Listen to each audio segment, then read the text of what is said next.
Dickies, a durable work brand that stood the test of time, a beloved player in the hip hop and skateboard culture.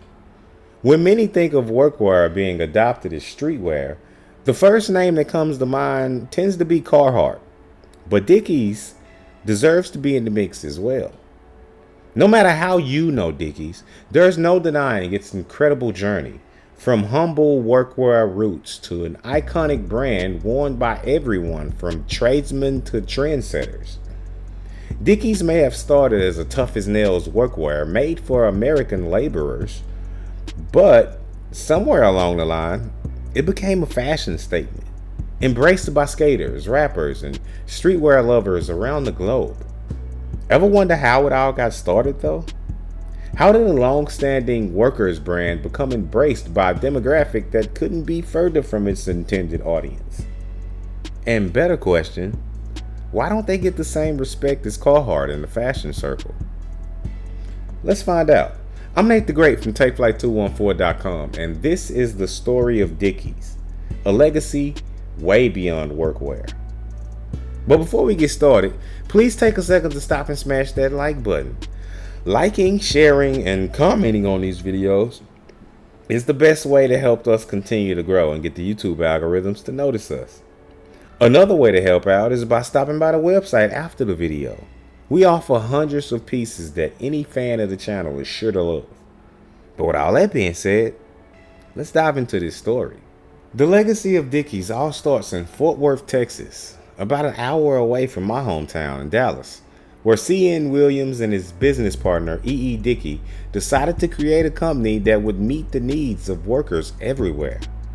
In 1922, they launched Williamson Dickey Manufacturing Company, aimed to create high-quality workwear for the toughest of tasks. Their signature item at the time were bibbed overalls, designed to handle the hardest jobs in farming, railroads, and the factories. By the 30s, they had made a name for themselves for tough, durable clothing built for the hardest workers in the country, producing shirts, pants, and jackets. By the time World War II rolled around, they were even producing uniforms for the U.S. military. This cemented Dickies as a brand that you could trust when durability mattered the most. The 1950s marked Dickies' global expansion, driven by Texas oil field workers introducing the brand to the Middle East and Europe. In the 1960s, Dickies targeted college students with a new campus casual range. Through ads promoting the brand as the choice for the quote, main man on campus, Dickies expanded its reach into the youth market and transitioned from workwear to more versatile clothing. By the 1970s, Dickies broadened its appeal by emphasizing both social status and affordability. With the slogan, "We're Basic," the brand began offering affordable, quality workwear, helping it reach a wider audience and further cement its mainstream presence. By the late 20th century, something unexpected happened.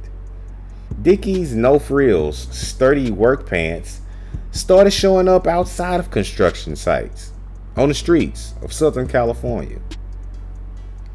When you think of West Coast hip-hop, you probably hear Dr. Dre beats, Snoop's laid-back flow, and Tupac's raw energy.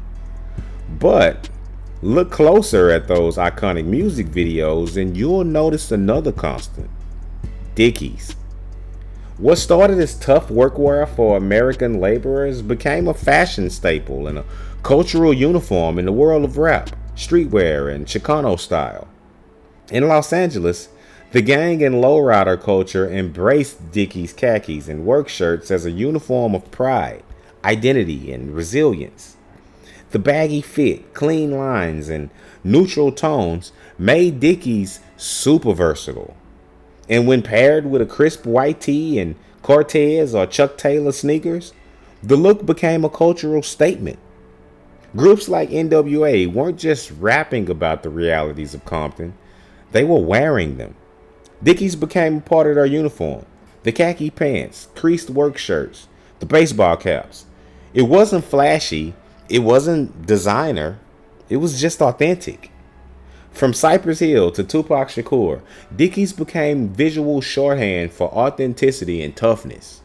It wasn't just about fashion. It was about the identity. Wearing Dickies said that you were real, you were street, and you represented where you came from. Skateboarding culture also embraced Dickies' rugged, no-nonsense style. Skaters were drawn to the brand's durable, oversized cuts that offered freedom of movement while its simple utilitarian style allowed for individual expression at the same time.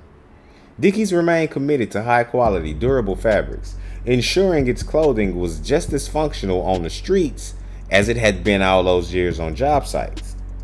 By the time the 90s were coming to an end, Dickies had cemented itself as a cornerstone of West Coast style.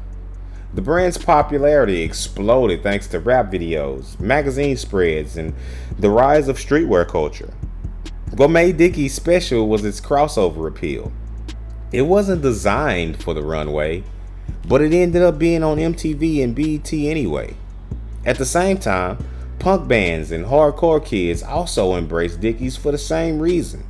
It was cheap, durable, and anti-fashion in a way that actually made a statement.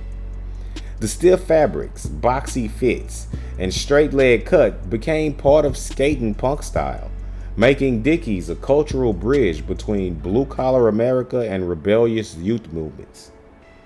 When I was a kid, I remember going to Levine's and buying tons of Dickies gear. In high school, a friend group of mine even got custom jumpsuits representing our football clique.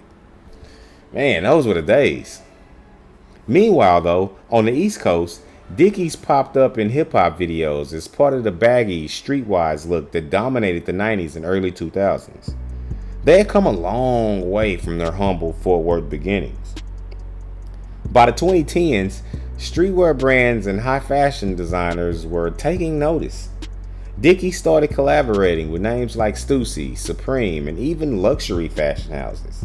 Today, Dickies sits at the crossroads of workwear and streetwear. Are they on the same cultural level as, say, a Carhartt, another classic brand that we've covered?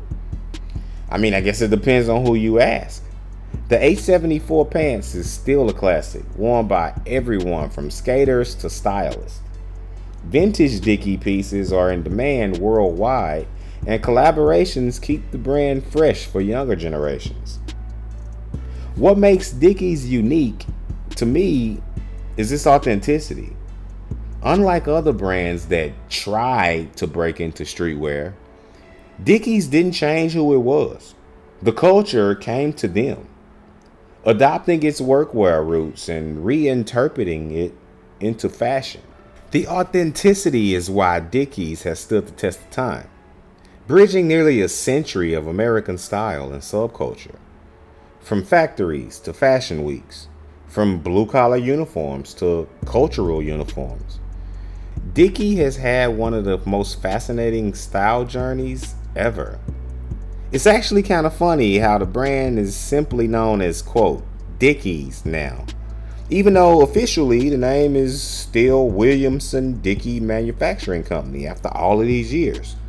It kind of sucks for the legacy of old C.N. Williams and how history just kind of tossed him to the side, but regardless, Dickie is not just clothing. It's workwear turned streetwear, and a legacy that shows how real style comes from the streets first. And for that reason, I think they deserve just as much respect as Carhartt or any other streetwear brand for that matter, even if that might not have been their original intention.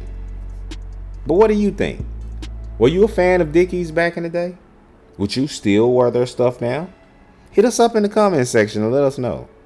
And if you made it all the way to the end and you enjoy videos like this on streetwear history and culture, then don't forget to smash that like button. Liking, sharing, and commenting on these videos is literally the only way to get the YouTube algorithms to notice us. Otherwise, they just kind of toss us over in the basement for no one to see.